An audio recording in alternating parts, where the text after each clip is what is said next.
against Jessy Hefner. Ooh, and look at that nice who jersey. is on Sneak and Show. So Now this seems a little unfair. Jessy has this awesome, awesome jersey, and Tom, someone stole his jacket.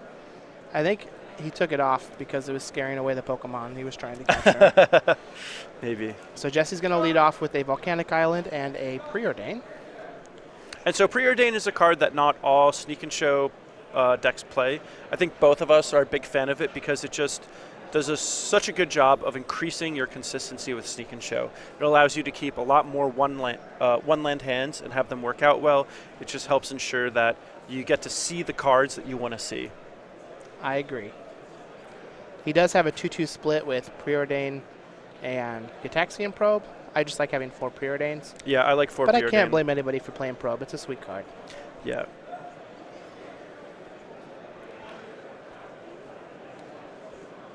Right, so Jesse's each of going these to players pop. have the potential to do something really game-winning by turn 3.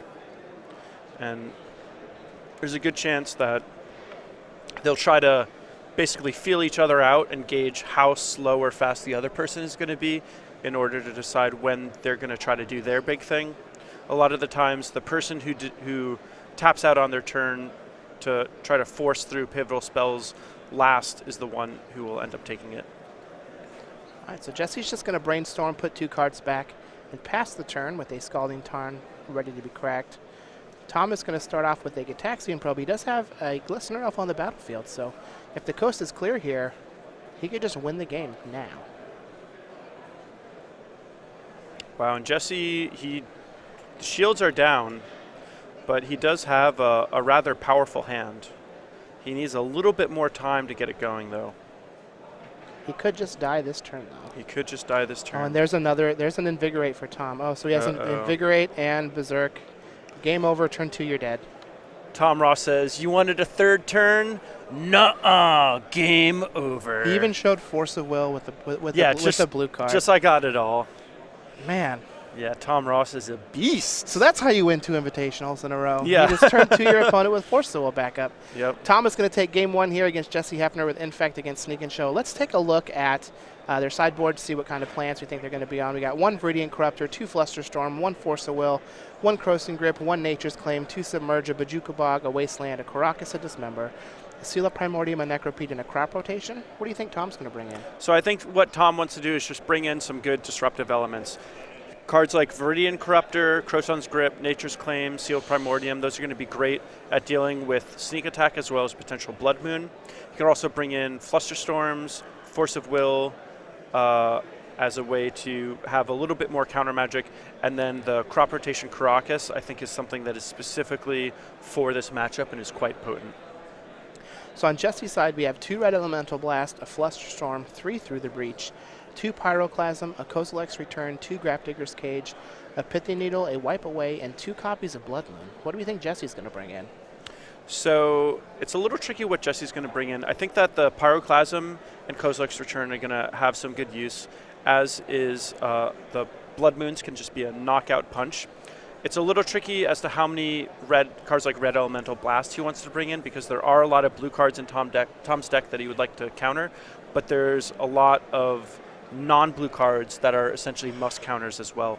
So I think Flusterstorm is going to be coming in before Red Elemental Blast, and I don't think he's going to be bringing in Through the Breach, but maybe depending on how threat dense he wants to be. It's going to be a little tricky though, because it seems to me like he has more than he needs for this matchup, and he doesn't want to take too many cards out of his main deck, so he's going to have to prioritize. I agree. That's one of the tough parts of siding with the Sneak and Show deck, is making sure that you don't over sideboard and dilute your game plan, because the strength of the deck is that you have this redundancy of 8, 8 of each type of combo card, and then the acceleration to get to it.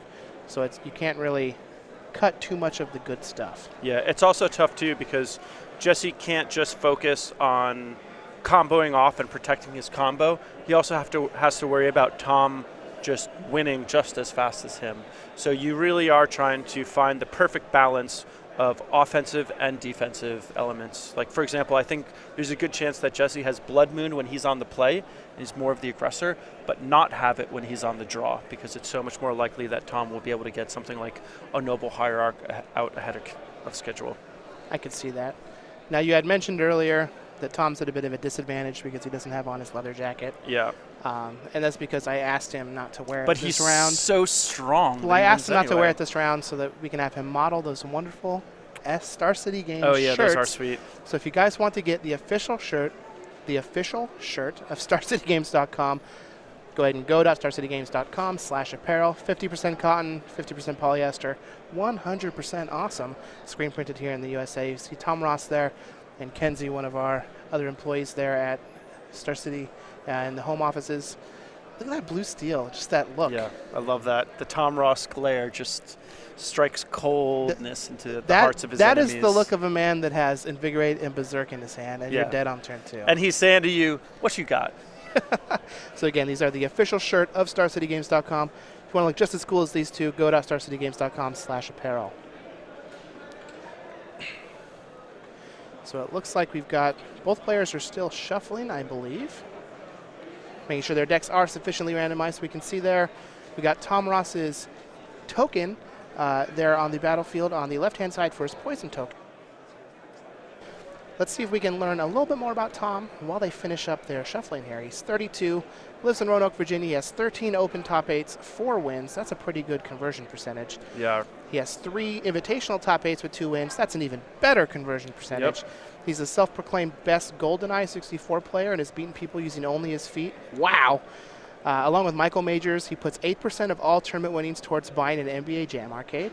and he used that is awesome. And NBA Jam was such a good game. 8% seems kind of arbitrary, but he used to do parkour and can still do a backflip. I actually saw at the last tournament we commentated, we went to dinner with him, and he actually showed me the video of him doing a backflip, which is sweet. But onto this game, this is coming out fast. So Jessy has a turn 1 show and tell, but Tom has Caracas. Ooh. Oh, what does Jessy have? Does he have sneak attack? I hope this is sneak attack, because if it's not, he's in for a bad time. It could be Grizzlebrand. Grizzlebrand wouldn't be too bad, just drawing 7. Ooh. Well.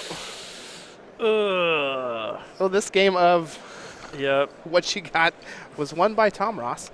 So Tom is going to use his Caracas to bounce that Emrakul. Jeez. Oh, so rough. I got one in my sideboard. Yeah. In my opener. Jeez. And that is huge. That is basically a 3-for-1. That had to be the most unfortunate thing to happen for Jessy, because not only did his show and tell essentially ramp Tom by allowing him a land drop, but Jessy had to sacrifice his Lotus Petal to have it happen that quickly. And as soon as he plays another land, he's going to have to sacrifice his City of Traders. So he's just out tons of cards.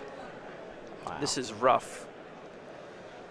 And this is one of the exciting things about this matchup, is you have both of these decks that have such strong and fast proactive plans and have these weird ways of interacting with each other. And, oh man, is it exciting. That Caracas, wow. So that should be Tom's next invitational card. It's just a Caracas bouncing an Emrakul. Yep. He's done it to me a lot, too, whenever we were testing in Roanoke. All right, so he's going to brainstorm. Can he use his windswept teeth to shuffle away the cards that he doesn't want? And a lot of the times when you're playing as the Infect player, you do kind of want to win the game quickly.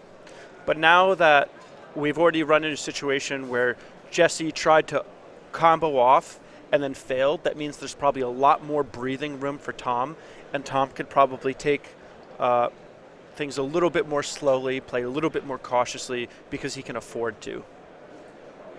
There's a Lotus Petal for Jessy. Tom does have a couple Force of Wills now, though. Yeah, I don't want to call it before it's over, but I think it's over. As soon as that Caracas hit the board.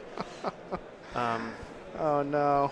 You know, that was the game-deciding factor. This is also one of the reasons that I really am a huge advocate for 2 copies of Omniscience in your Sneak and Show deck. Yep. It just makes your show and tell so much better. There's a crop rotation. Is that going to get a Wasteland? Yep. You're going to get a Wasteland, take care of that City of Traders. Your turn, my friend. I'm a little surprised that Tom did that, because it seems like Jessy has to play a second land at some point. And although then again, what else is your crop rotation doing? Yeah, like so the Crocus is already out. You don't need the Nexus. And like doing that makes your opponent have to have a a double land and another show and tell to do something here. Mm-hmm. I think that he's just dead, right? Yeah, this looks to be 6 got the with Invigorate and a Noble Hierarch. Yeah, the 2 Exalted triggers. So this will put him to 1.